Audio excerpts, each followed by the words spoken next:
Today we're going to be doing more of the sort of rhetoric-y things, and we'll be doing more of the literary sort of things again on Tuesday. Generally, at least for the first part of the semester, that's the way things are going to go, right? We'll do poetry on Tuesdays. Phones away, please.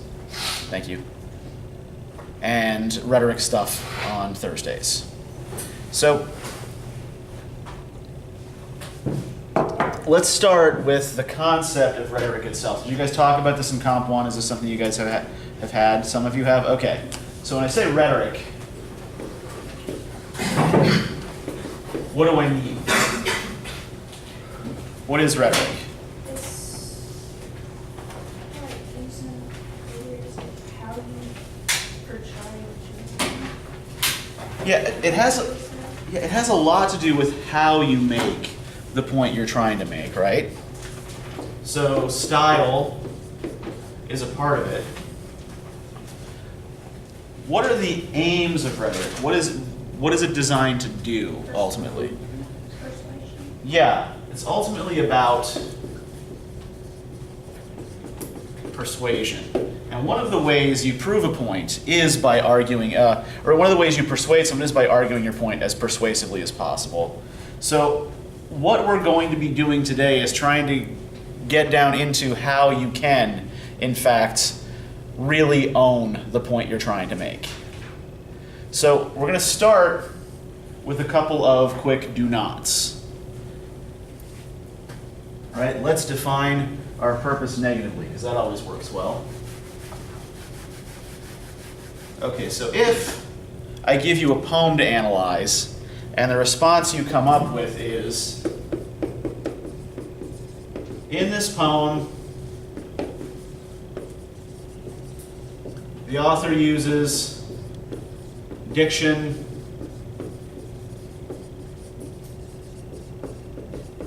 and symbolism. What's wrong with this kind of response? You have to use diction. Yeah, it's kind of like a well, duh response, right?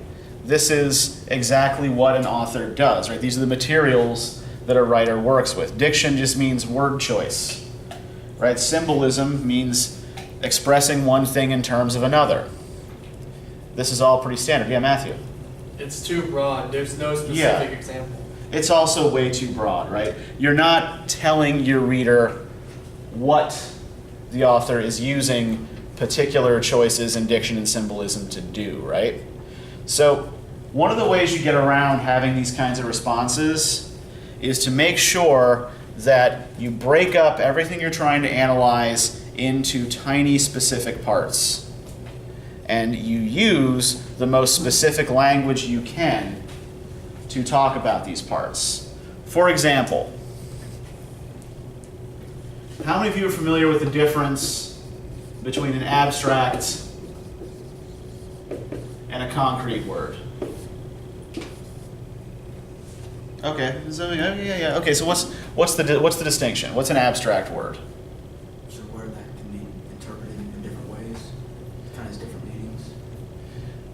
Say you were Kind saying, of, like, yeah. reptile is abstract versus like a chameleon. Yeah, an abstract word describes a sort of general concept, right? A general idea or concept. Whereas a concrete word describes a specific thing. Right? Something that you can actually get, it's called a concrete word because you can get a concrete sense impression of it. So yeah, so if I, using Kevin's example, right, if I say reptile, it's hard to picture it, right? If I say chameleon, yeah, you can imagine a particular type of little lizard that crawls around and changes color when it lands on, like would change white if it landed on this wall, that sort of thing, yeah? Okay, so if we take, say, the word hibachi and the word grill, which is more abstract and which is more concrete? Grill is abstract and logic concrete. Yeah, a grill can be any grill, right? A hibachi is a specific type of Japanese charcoal grill. Right? This works with verbs, with adjectives, with any word type, with any other word type as well, right? So, crimson, red, This is easy too, right? Red is abstract, crimson is concrete.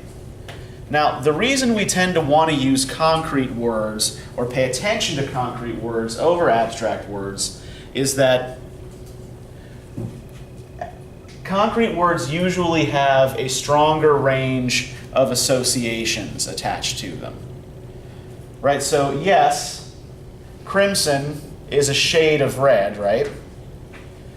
But there are certain other concepts, other ideas that the word crimson calls up, right? So when I say crimson, what other sorts of things does that make you think of? Pardon? Okay. If you're an Alabama football fan, yes, it might make you think Roll Tide. My brain never goes there for some reason. I always forget about that one. What else might it make you think of? Blood.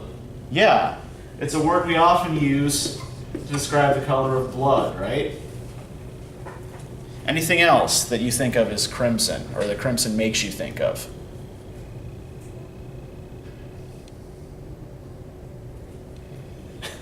Okay, maybe it doesn't. But the fact that we attach it, to blood, right? That also calls up, potentially images of violence. So there's this range of ideas, range of associations you have with the word crimson that we don't have with the word red. Right? So essentially, all words have two kinds of definition, right? A denotation, which is the ordinary dictionary definition.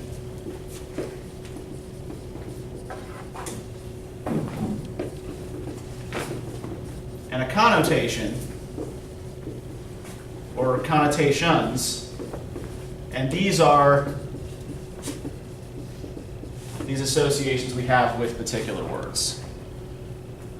So you could argue that there's no such thing really as a synonym, that there is no word that in any language that can adequately stand in for another, because it's not going to have the same range of connotations. Right? We can't simply use crimson and red as synonyms, right? We can plug in the abstract word for the concrete word, but to the detriment of what we're trying to write. It won't be as specific. So what you want to do is focus on specificity, focus on these ranges of connotations when you're reading something or looking at something or trying to pick something apart, and to try to write about it in words that are as concrete as possible. All right, and then you will avoid the vagueness of a statement like this. Okay.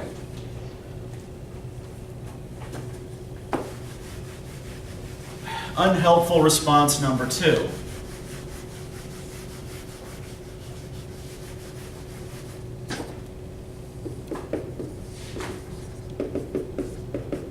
I didn't like this, or conversely, I really love this. What does this indicate about the response you're having to what you're looking at? What's it based on? Yeah, personal bias, personal opinion. Is there anything particularly analytic or intellectual about it? No. It's purely a judgment based on your feelings, right? Yeah, this is purely an emotional judgment.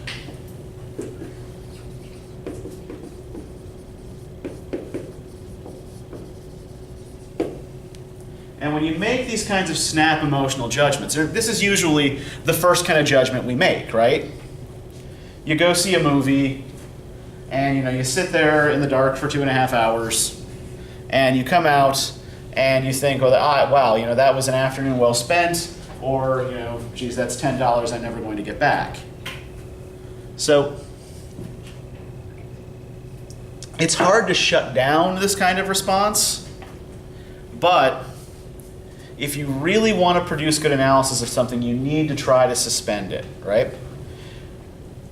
Sometimes breaking something you really dislike down into its component parts and seeing new patterns in which those parts fit together will open you up to possibilities you did not see before in that thing. And you can do this with anything, right? You can do this with the shoe advertisement.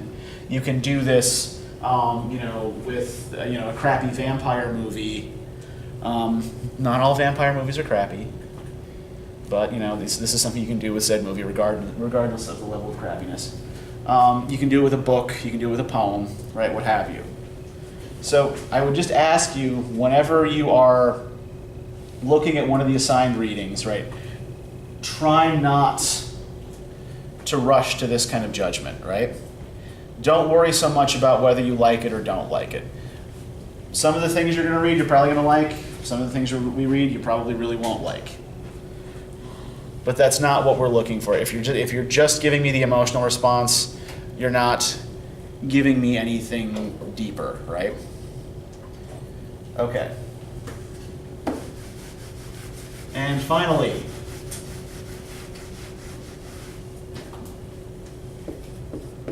I am entitled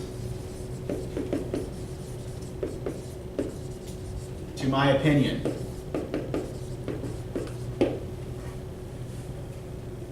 When you say I'm entitled to my opinion, at what point in the argument does this usually occur? When you're wrong. Okay, when you feel like you've already lost it and you just don't feel like defending it anymore. Yeah, I mean, essentially, what this is a way to do, right? If you say I'm entitled to my opinion, what you're signaling is, right, I'm shutting this down.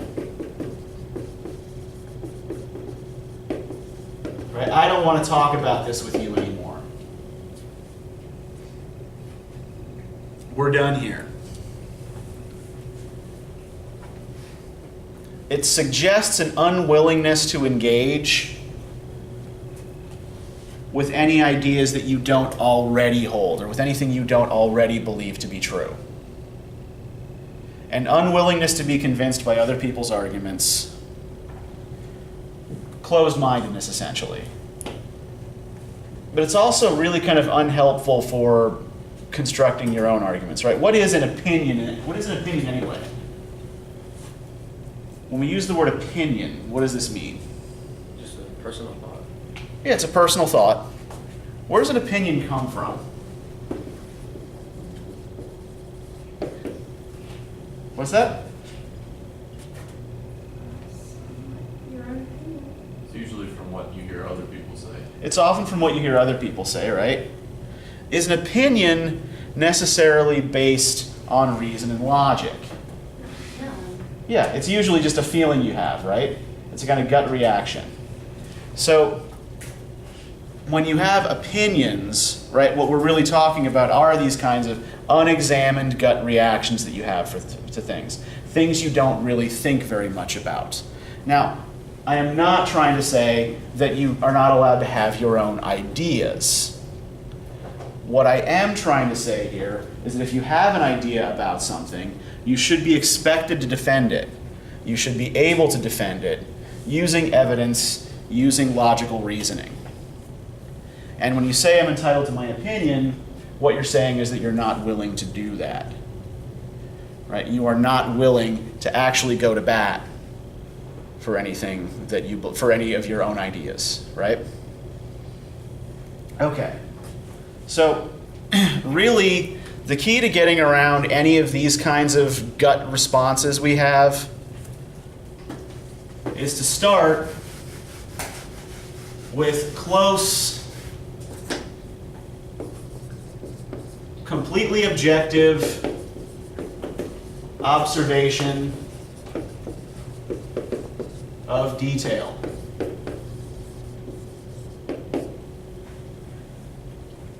Right? Look very, very closely at whatever it is you're examining.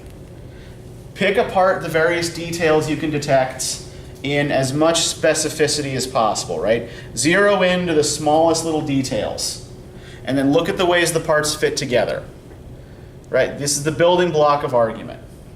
So let's actually try this. Let's start by looking around this classroom. I want you to have a look around the classroom and just tell me, without trying to interpret, in as much detail as you can, what you see. What do you see around the room? This. Okay, desks. Yep. Can we zero in on the desks a little bit? What do you notice about the desks? Half of them are empty. Okay. Half empty. This is a relatively small class, yeah. Okay. Yeah, half the room is empty. Good. What else? They're in rows. Yep, all in rows. Good. What else? One color on Okay, not all the same. In fact, I think, yeah, you're sitting at the odd one out. What else? Yeah. They have some form of wood on them. Okay, they're all wood-ish. Yeah. Right? Whether it's real wood or not, who knows? Not I. What else? What else do you notice about the desks?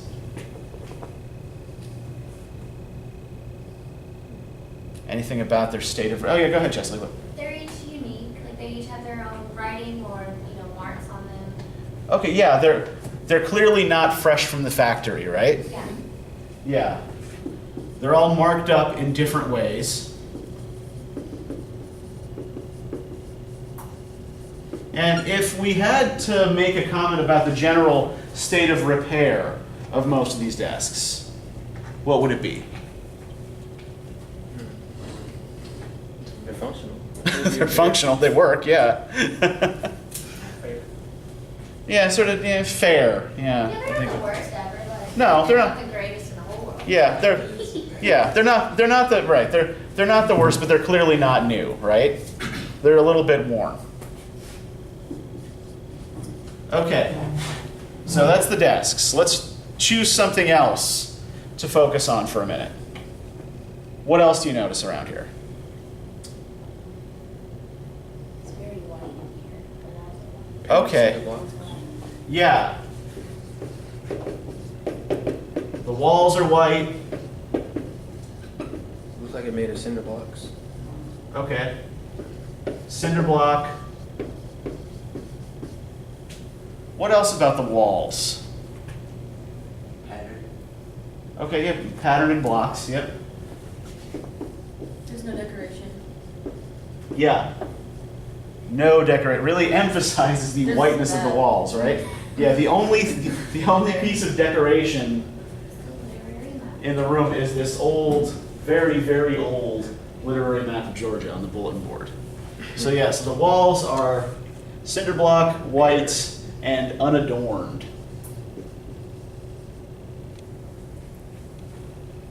What about the whiteboards?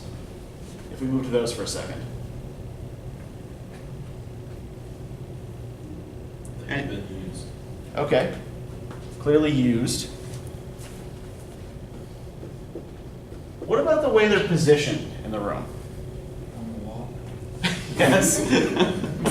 Thank you, Captain Obvious. You can Yes. either write on this one or this one. Yeah, there are two, You can right? teach from that angle, or you can teach from this angle. Yeah. There are two. And they're on different walls. So what that seems to imply, right, is that I could run the classroom either from this side of the room or from that side of the room. All right, so we'll sit on that for a minute. What else do you observe around the room? There should be something right there. What's that? Yes, there's a great big empty something in one of the walls. Right, big empty wall socket. Good, what else? Chairs. Yep, chairs at every desk. Inside the big door. Pardon? The door. Okay, big door. Big The wooden, small window. big wooden door with small window. All right, Wire inside the window. what's that? There's wire inside the window. Yep, that's to keep all of you in. There's cables hanging right there on the wall. Okay, cables, where are the cables? Oh yeah, there are. Oh, and there's black all along the bottom of the room. Yep, okay, good. There's a light out. Okay, slow down. Cables hanging free. one light burned out, black molding. Okay, what else? Keep going. There's people in the room. Yep, there are, what, 15, 16 people, yep. There's windows on this back wall. Windows on the back.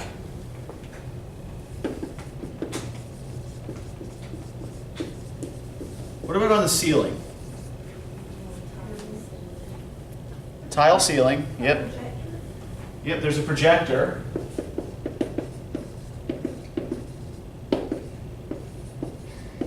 Is that a speaker box on the wall? You know, That's for the AC. I think that's actually a thermostat, and it's locked so that we can't monkey with it. But yeah, that's all that is. What's on the wall? It is on the wall, yes. Thermostat locked. All right, what about up at the front of the room? There's a computer desk. Yeah, we have a smart cart up here, right? Right. There's a teacher. There is, yes, there's an instructor, Trash can. trash can, Wall outlets. wall outlets. Okay. So one of the first things you need to do once you've really broken down your subject into parts is to try to filter out the stuff that's just noise from the stuff that is actually meaningful, right? So one way that we do this is by coming up with a question about our subject of analysis, right? So the question I'm going to ask you about all of this first is, what style of teaching is this room set up for?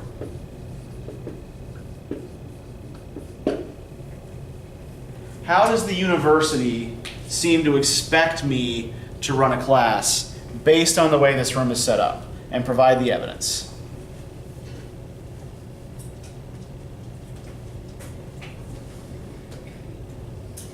Using the board and the smart card. And Okay. Like using your resources.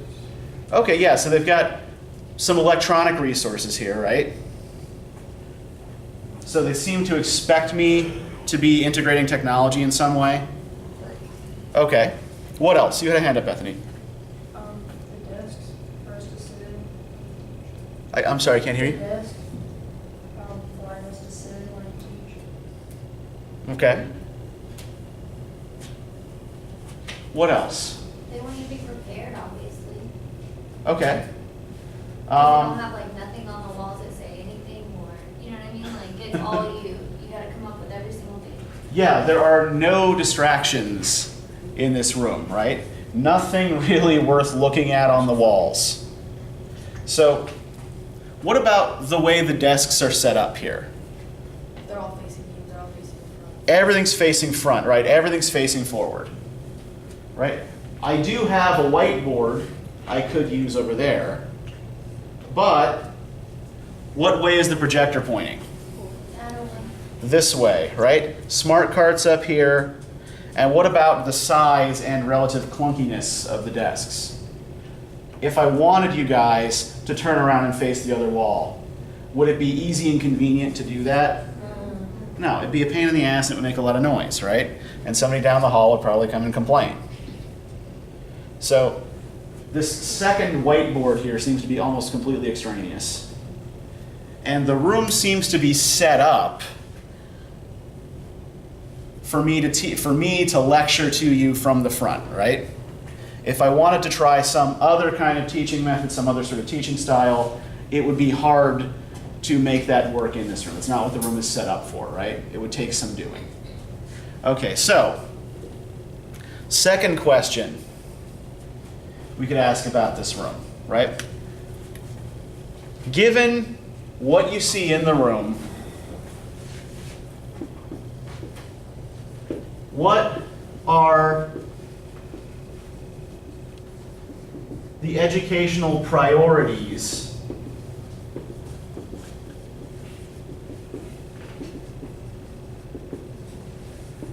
of this university, based on the state of this room, compared perhaps even to other rooms across campus, what are the priorities of, what is the university spending its money or its time on? Creating a small learning environment with a lecture style so that you can maximize the space while still getting individual assistance to the kids. Okay, yeah, and what's your evidence for that, Forrest? Well, with the layout, there's space enough for everyone to walk around and be mobile. Yeah. Compared to like arranging a group setting or turning them to face a different direction. Sure. So that you have to move constantly during the teaching. Mhm. You stay oriented one direction. And Right. It makes it easy for lecture style where you can stay next to the smart cart and work from this base that you Yeah. teach from. So I can move around the room easily, right? Maybe you less so. Would that be the case? Would anybody be able to move around the room easily if this class was actually, if this classroom was full? If all 30 desks had someone in it? No. So we do keep the comp classes relatively small on purpose to give you that kind of relatively personalized experience. So yes. So as far as this class is concerned, yes, that works. What about if we pay attention to the general state of the room? What's shiny and new in here? Yeah, the projector and the computer, right? Those things are shiny and new. What is the general state of everything else in the room? Yep. Everything else is used, kind of worn. Right, in a state maybe not quite of disrepair, but certainly its first sheen has worn off, right? So what does this suggest about the part of the educational experience the university is emphasizing or spending money on right now? Yeah. They're putting the money into technology and not so much into the physical environment, right? Okay, so we start to see how this works. We're going to try a little bit more of this. This time, what I want you to do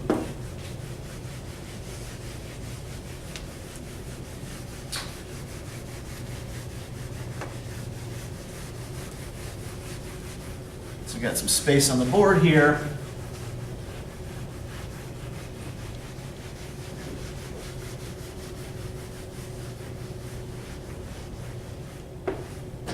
What I want you to do is observe me, right?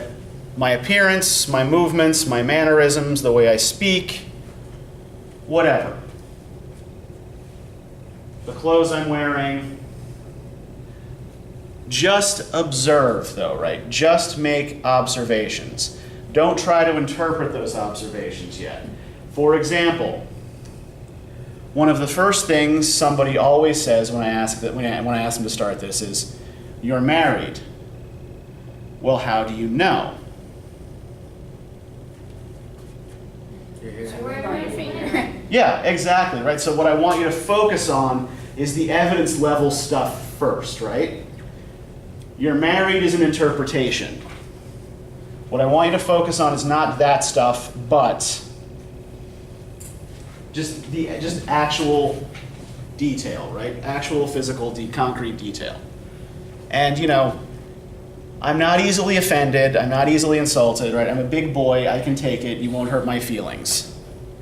So yeah, go ahead and shoot. You're wearing a green shirt. Okay. Sure. Green shirt. The shirt has creases, so it's been ironed. Green shirt. Tucked in. Creases. The long hair. Okay, I have long hair. Yes. You're wearing sneakers. Wearing sneakers. Okay, good. Yeah, the belt. Wearing a belt. All right, keep going. Jeans, blue jeans. Yep, jeans. And they're stylized. What do you mean stylized? They have purposeful little wrinkles at the pockets. Okay. Oh yeah, they do, don't they? Right. Wrinkled on purpose. Okay. What else? You have a beard. I have a beard. All right, keep going. Your shirt's buttoned to the second button. Okay. Buttoned, but not all the way. I do like to breathe. All right, what else?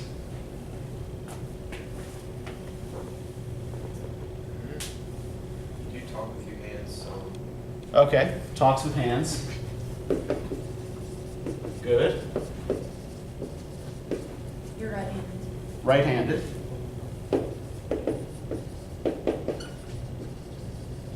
All right, keep going. You like to move around when you talk. Okay. Moves around a lot. Do I move around in particular ways? Say pacing. Okay, I pace back and forth a lot, yeah.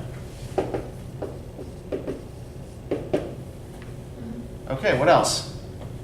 You don't talk like you're from the south. Okay. Right, different accent, yeah. Out of curiosity, where do you think I'm from?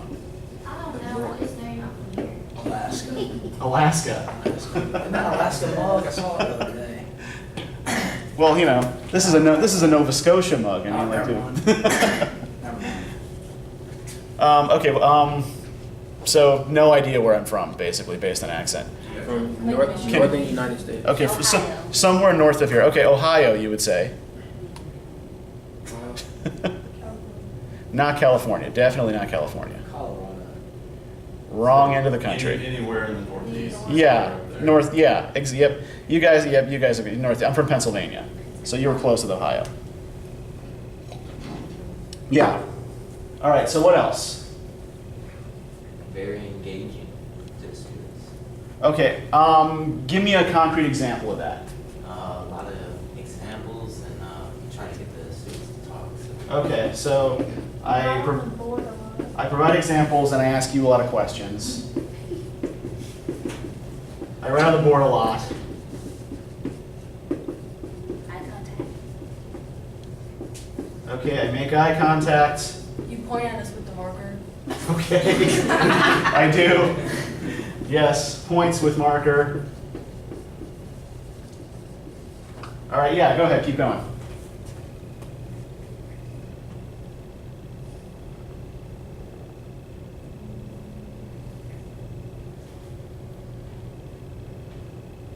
Anything else? You have your hand on your hip. Okay, hand on hip. What else? Your hair is brown. Okay, brown hair.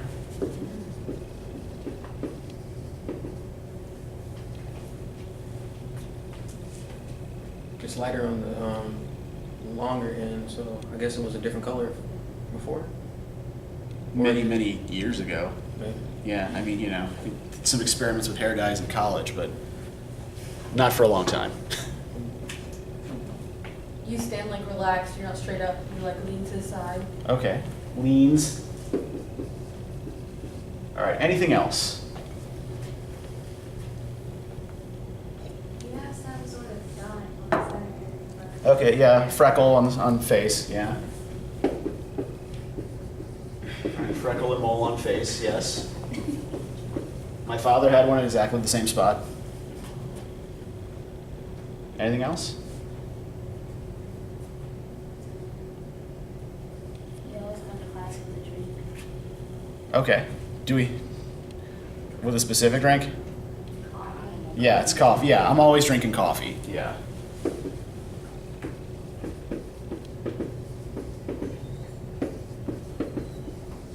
Okay, so what I would like you to do now is take all of these details and look for a pattern in them, right?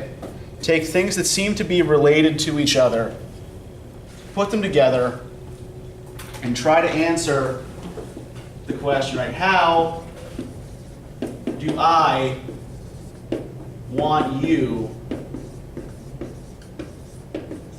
to perceive me? How am I presenting myself to you? And why do you think that? You just want us to like answer. Well, I want you to think about it first, but. I think I know. Okay, well, do you have evidence you can point to? Okay, yeah, go ahead. Okay, I think that you want us to perceive you as like approachable. Okay. Because you wear, you know, like jeans and everything, so it's not like you're like really dressed up, Okay. you know, and you want us to like, and you kind of, again, like it says, like you lean and everything, and you like have long hair, and it's not like, you know, put up or something like that, so it's Okay. like not really formal, you know, like approachable. Okay. So that I want you to see me as not uptight. Right. Okay. Anybody else? Anybody see something different in this? I kind of see similarities to what she said, because Okay. you have on a dress shirt and it's tucked in. Right. You still have on jeans and sneakers to be comfortable. Well, it's if kinda you're like- approachable but professional. Yeah. Okay, so there's a limit to the approachability. So I'm placing a limit on the approachability by wearing a dress shirt and tucking it in. Okay, good. Anybody differ on this? Now, is there any way in which my appearance or behavior seems to undercut the approachable demeanor I seem to be trying to project?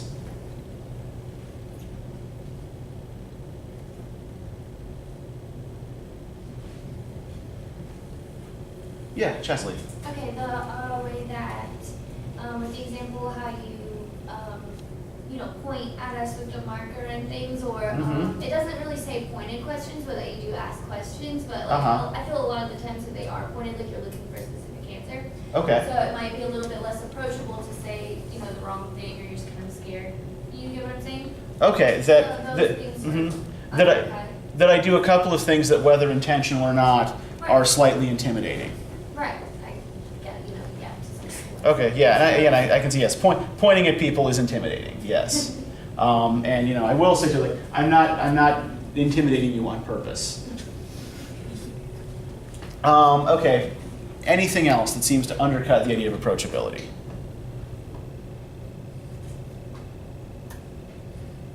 Okay, well, let me ask another question then.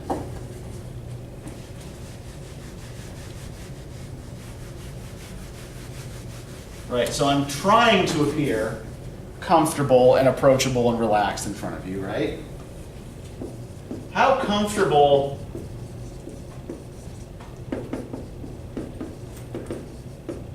do you think I really am?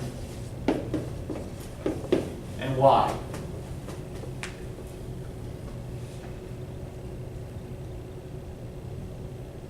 Oh, you want me to just stand up here for a minute? Okay, yeah, physically mildly uncomfortable, yeah. Right, you guys get to sit for the 75 minutes and I have to stand here, yeah.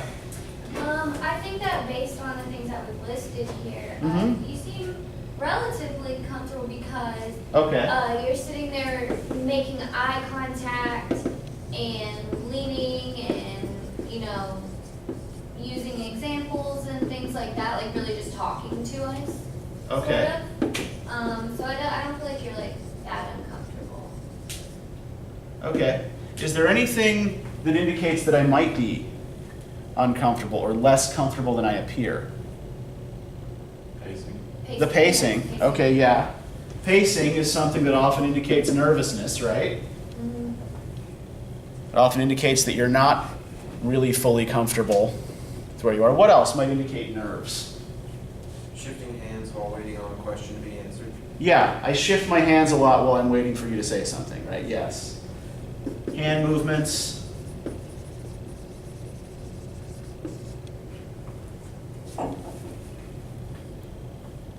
Anything else? Maybe drinking coffee.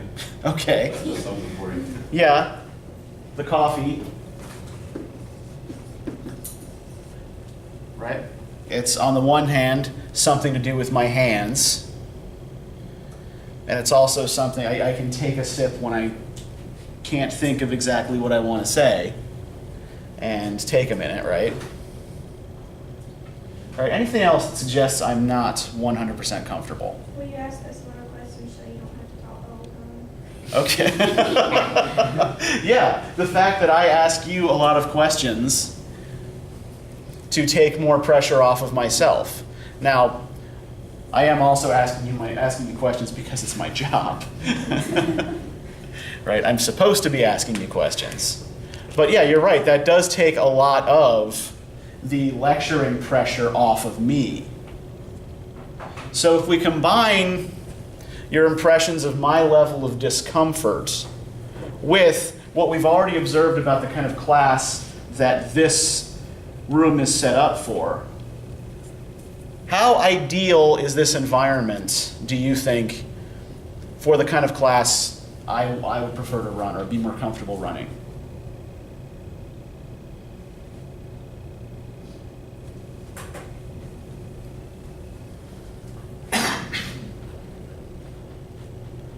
Is there anything you've noticed here in the room that I barely use at all?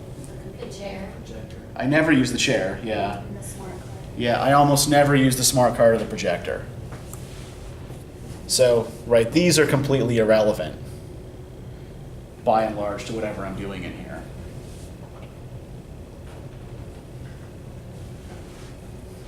And where does this classroom focus your attention squarely?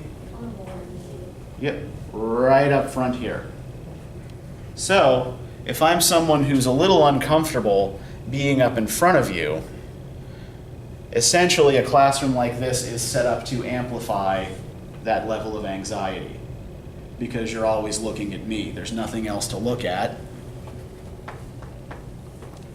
And it would be a pain to do like a circle kind of classroom.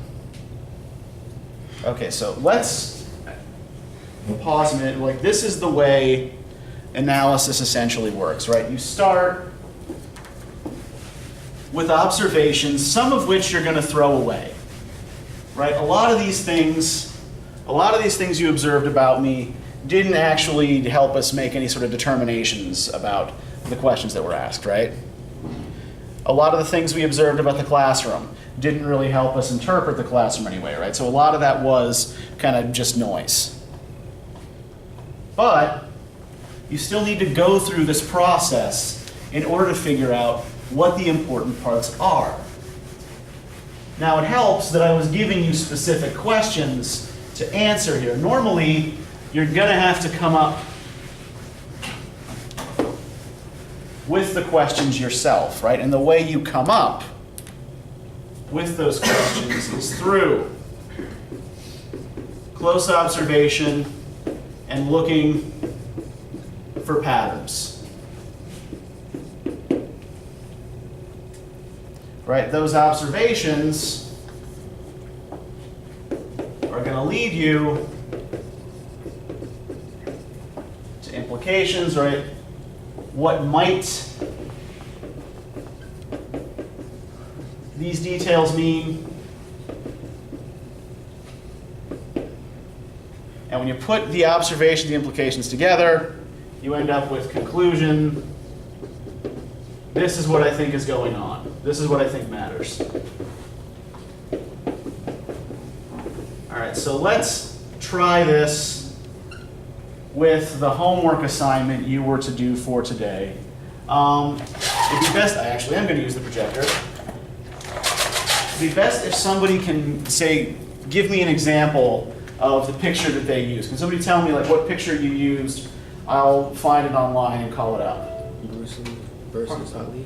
Pardon? Bruce Lee versus Ali. Bruce Lee versus Ali. Okay. So let's get Bruce Lee versus Ali. That sounds potentially interesting. So this is one of the main reasons I don't use much tech in the classroom. It's slow.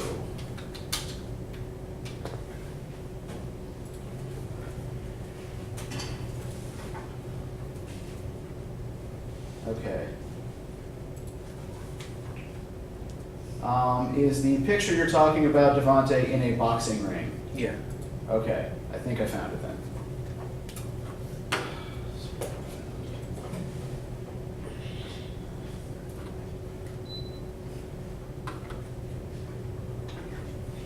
Okay, so let's just call this up for a second, and let's pretend, again, we don't see all of the mold on the screen. Just ignore that, it's not part of the picture.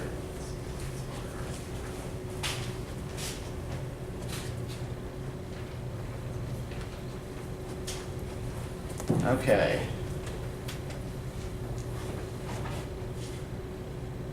This is going to be a little harder than I thought. Well, all right. All right, so let's start making our observations here. What do you notice about the picture? What details do you notice? Focus in on something. It's a staged event.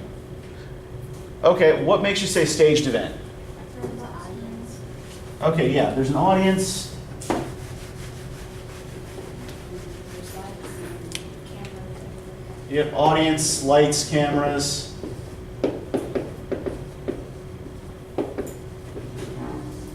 Good, what else? Yeah, Matthew. One fighter has gloves on, the other does not. Okay. One fighter has gloves. Good, keep going.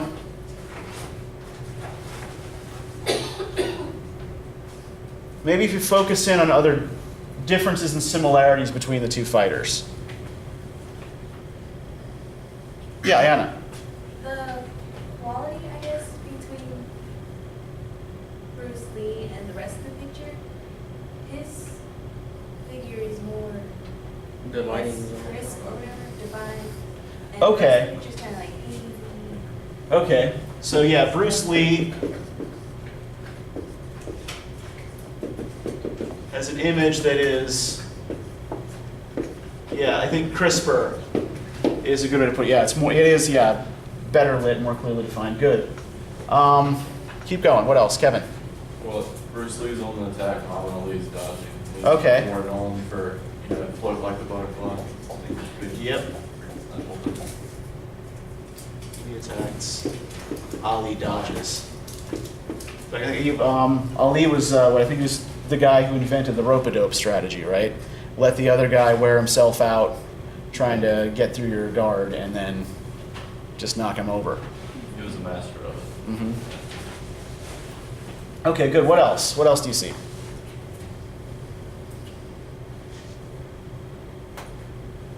Bruce Lee's wearing long pants. Okay. Lee is wearing long pants.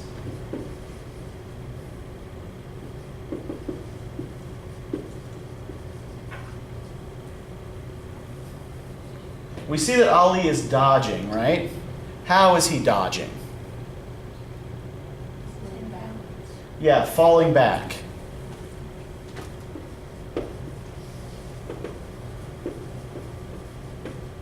And how is Lee attacking? He's kicking. Yeah. He's lunging forward in a kick.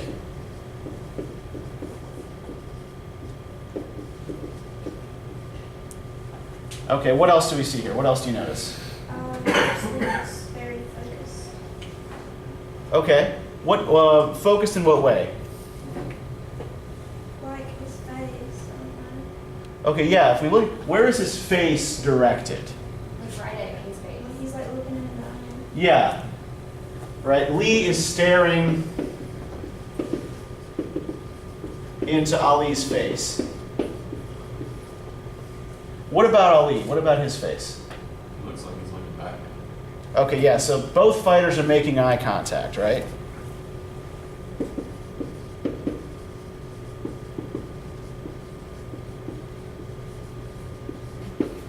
Good, what else?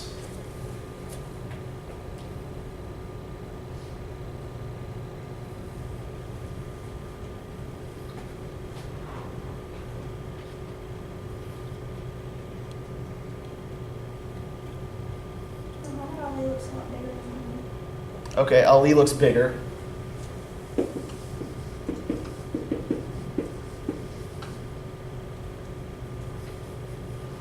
represent a different style of fighting.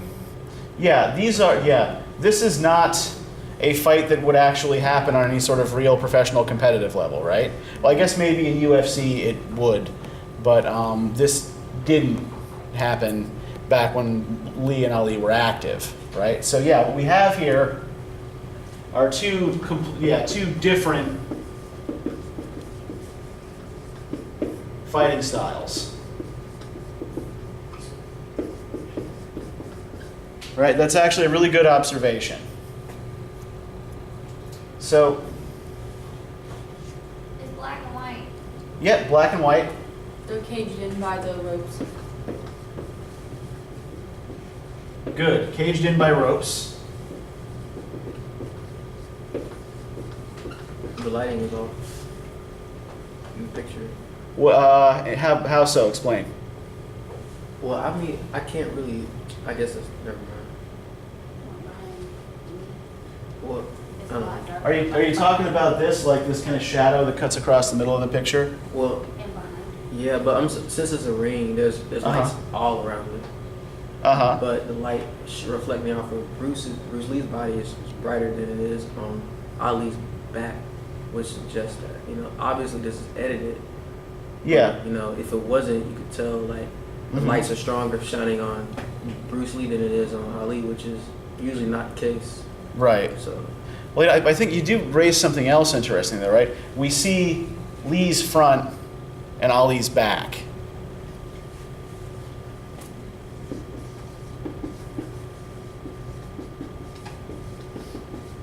and And yeah, I think there is that shadow that cuts across the middle.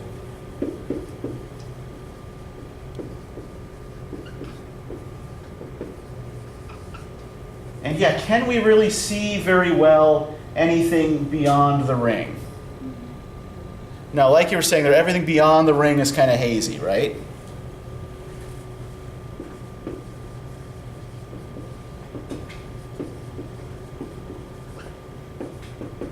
All right, so what do we do with all this? We try to pick elements that seem to have something to do with each other, something in common with each other, right?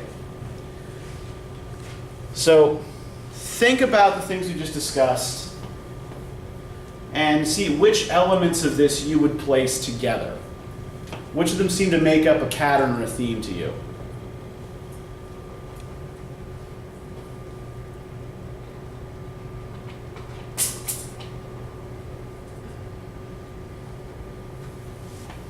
And let's actually put light on for this so it's easier for you to see what's on the board. what was the question? Look for a pattern in all of this, right? Look for things that seem to be related to each other. Observations that seem to fit together.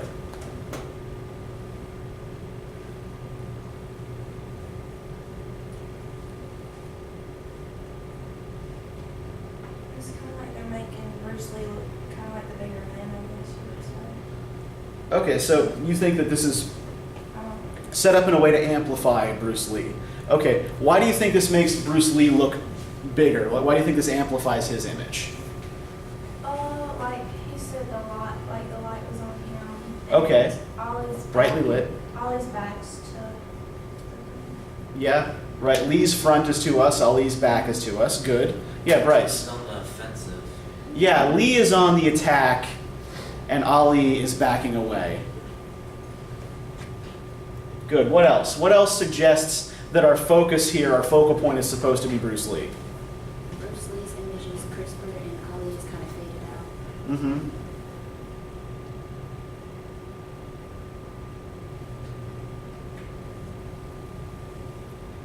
Which of the two has forward momentum?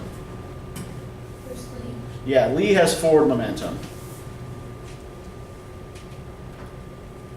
They're looking each other in the eye, but we can see Lee's face more clearly. So, okay, so if our focus here is supposed to be on Bruce Lee and on what Bruce Lee is doing, then how do we interpret the picture, right? What point is the picture making? Or, how do we read the picture then? What is the picture doing with Bruce Lee? Or what are we supposed to think about Bruce Lee? That if this fight were to happen, that Bruce Lee would be there. Okay, that Bruce Lee would beat Muhammad Ali.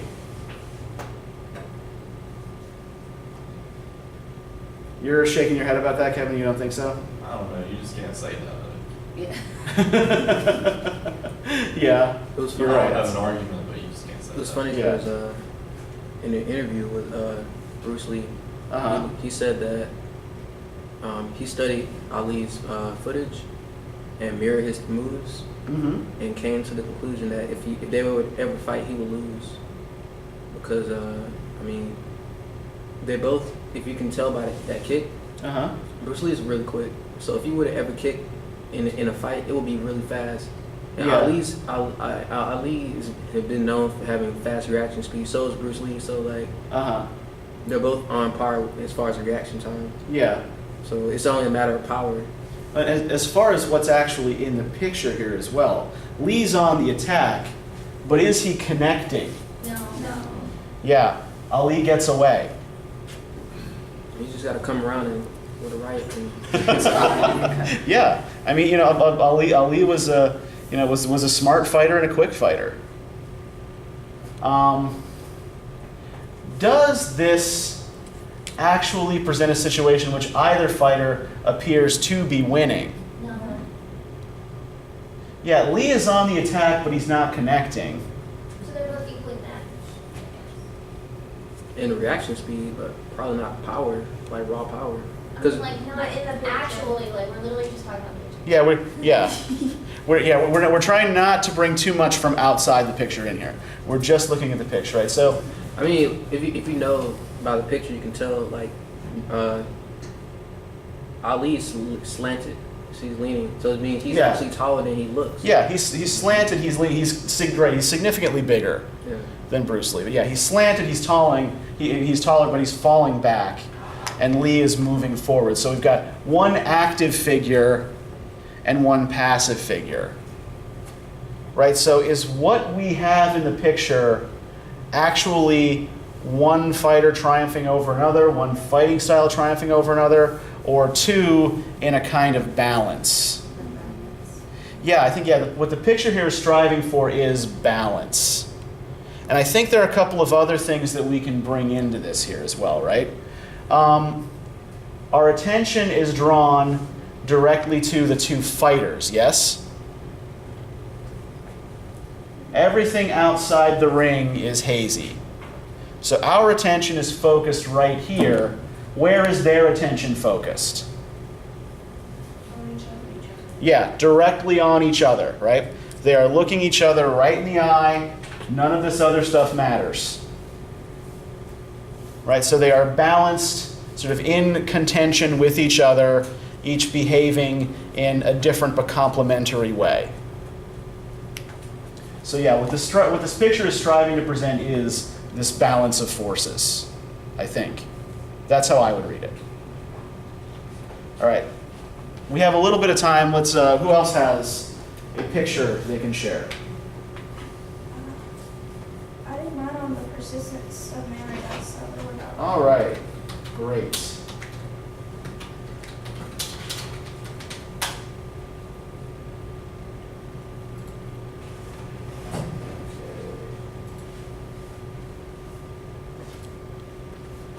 All right, we can see this all right, right? I don't need to turn the light out? Okay, great.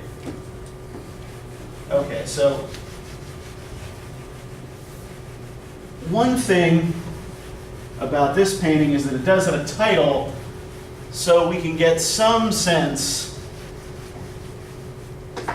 of what the artist is going for, right? So persistence of memory.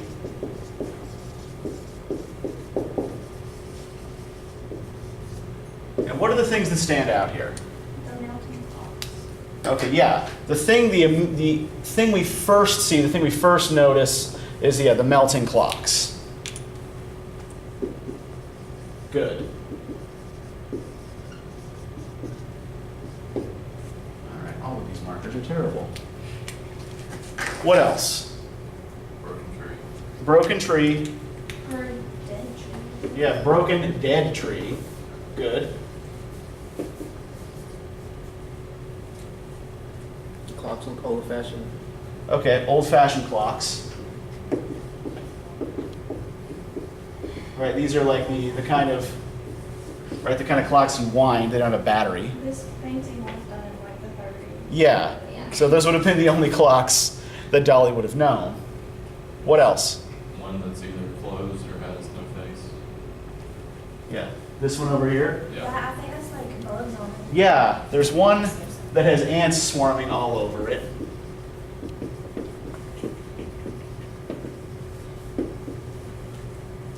There's two like I guess blockish things on the side of Okay, we've got yeah, these two kind of like big plateau structures, right?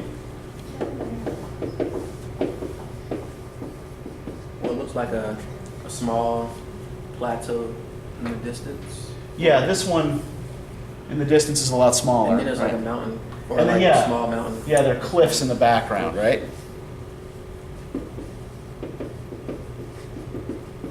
What else is in the background? Is that a lake? Yeah, it looks like there's water back here as well. There's a lake or an ocean or something. All the colors are really like soft colors. They're not Okay. like any harsh. Soft colors, nothing that really stings the eyes. Of that object in the middle, kind of looks like eyelashes, but it's like could be. I guess it could be like a person. It seems like something that's covered up. Yeah, but yeah, this does look like a closed eye with eyelashes attached to like a Yeah. blanket wrapped around something, right? So there's this weird lumpish object.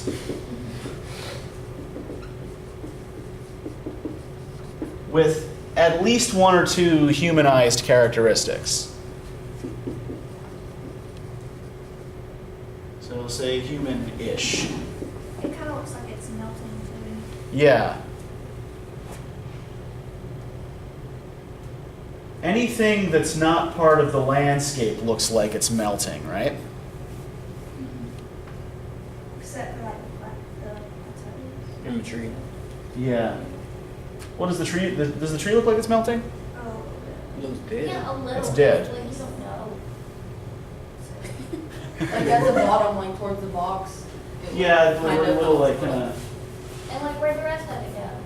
Yeah, one wonders what it would be rooted in exactly. Yeah. But yeah, what kind of landscape is this generally? What would we call this? Desert. This is a desert. Yeah. Except there's water. Yeah. Well. well, it's like Kind of like in the Yeah. The water's in the back. Yeah. Yeah. There are could be a desert island. bodies of water that are near deserts. Okay, so the thing that really draws our attention here, right, is the melting clocks, right? So, of course, what sorts of things do we associate with clocks? That's an easy one, right? Time. Well, like it could be like stopping time. Yeah. Well, What about where they're placed? Yeah. yeah. They're placed there for a reason. The one on the tree looks like it's like rotted, like person, like you know, like Uh-huh. something that. Okay, this one looks more rotted, do you think, than I the others? guess- I don't know. I was trying to think. Yeah. They all kind of seem like they're on the same time. Yeah, let's. Those last two don't know because that was kind of the like melting one on the sheet Uh-huh. is kind of turned. Well, comparing the Yeah. two. But yeah, these are both pointing to 6 o'clock. But yeah, the hand is like one hand at 12, one hand at 6. Well, there's no like life in the picture, so I guess that could be Yeah, well, if there is any life, like. so there's the ants, right? Yeah, well, or like decaying, Mm-hmm. like everything's decaying.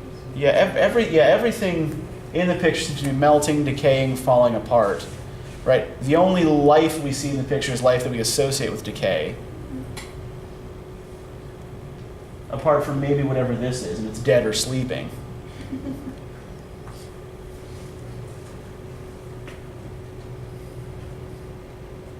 But let's think a little bit. So we've got the landscape is completely barren, right?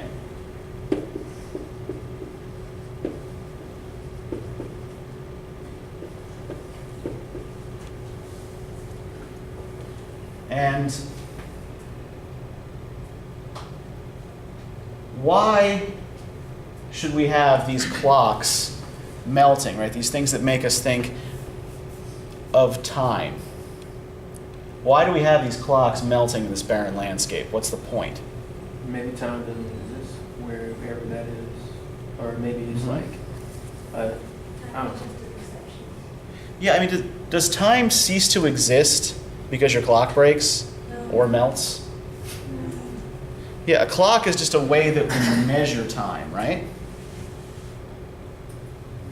Right. So if we think about the title of the painting, right, persistence of memory, what's memory?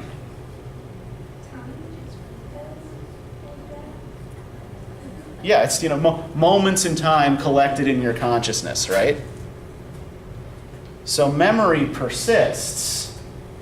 Memory continues even as your sense of time, the regimented, you know, divided into minutes and hours and days sense of time that, you know, the means we have to measure time, even as these decay. I'm just throwing things out here, right? And of course, this happens in a desert landscape. Like, right, most of the geographical features we have here are things that we think of as obstacles, right? Things that's hard to get across, hard to get around, right? A desert. Humans are the only people conscious of time, like, so maybe wherever this is, since there's nothing there, time doesn't really matter, wherever that is. Okay, so you think, right, the melting clocks. Yeah, time is. This is a place where time is meaningless. So whether it exists or not, it's meaningless. When you said it was like, that person, or you said something about how only whenever you're awake, you know, sort of you can create memories. So Mhm. it's kind of like, in the background, it looks like the sun's coming back up. Yeah. The person is sleeping. Uh-huh. So when you're asleep, time doesn't matter. Maybe like a dream or something. Yeah, and I mean, Dali belonged to a school of painters called Surrealists that worked largely in dream images that they thought they were sort of calling up from their unconscious minds. But I think, yeah, I think that's actually the idea of this as a sleeping figure. I think that's smart. I think that's a good reading of this, and yeah, that it's a comment about the relative pointlessness of measuring things like time and memory when you're asleep. But I think that you're onto something as well when you say the time doesn't really matter in a place that is largely barren of life. Right? Time doesn't matter if there's nothing living there to experience it. Except, of course, the ants, which seem to be feasting on a clock made of jam. Okay, so if you have not yet done this, right, remember this is, I want you to get this done by midnight tonight, right? Pick a picture, break it down, try to make an argument about what the picture is doing, right? What the purpose of the picture is. And remember as well that you have those discussion board posts due tomorrow, right?